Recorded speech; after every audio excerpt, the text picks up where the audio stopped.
The DOL has now issued fiduciary rule number 175, and literally nobody cares. Okay, fine. I'm just joking. It's only their third version, but it does come on the heels of the SEC best interest rule issued last summer.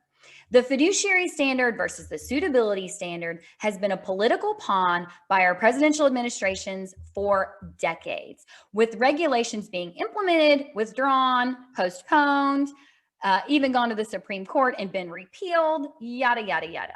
So last week, despite the fact that it surprised everybody when the Biden administration let the Trump era DOL rule go into effect, it met with very little fanfare. Why is that? Because after decades of bickering, investors and advisors alike have become totally desensitized to the subject. As an investor, here's what you need to know. Your parents and grandparents may refer to their guy as their broker, but over the last few generations, more so anybody in the financial services industry is now deemed a financial advisor. But there's actually a big difference between the two. Financial advisors since the 1940s have been held to a higher fiduciary standard where they must act in your best interest and they must disclose conflicts of interest. Now, brokers by definition are just an intermediary between an investor and an exchange. They are there purely to broker a transaction. And historically, they've only been held to something called a suitability standard, where it just had to be a suitable transaction and they didn't have to disclose conflicts of interest. Now, the SEC and Department of Labor have been working to better align the two advising models since in general, there's mass confusion over who is actually an advisor and held to the higher fiduciary standard versus who is just a transactional broker.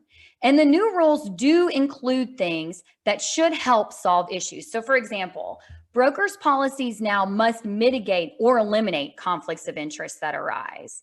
And depending upon how they're advising you, they could be held to the fiduciary standard regardless. But opponents of the new DOL rule and the SEC best interest rule argue that they simply don't go far enough and that the investor is still exposed to potentially unsavory practices. The bottom line is, if you want to receive fiduciary advice, you need to be sure you ask the tough questions. So the very structure of the arrangement needs to look like this. You and your advisor need to mutually agree that they are going to provide you regular investment advice that you will use to make investment decisions based on your own unique situation. If this is the case, if you pass this 5-part test, then they're going to be held to a fiduciary standard. But you still have specific questions you need to ask, like, are you a fiduciary and are you willing to put it in writing? Are you compensated for the investment advice you give me by any other party or product? Does your firm incentivize you to recommend any particular investment or product over another? And then most importantly, how do you manage your own money? Because at the end of the day, regardless of what regulation and legislation comes down, I can promise you there's always a disclosure for that. That's it for this week. This is Jeannie Fisher, the 401k lady.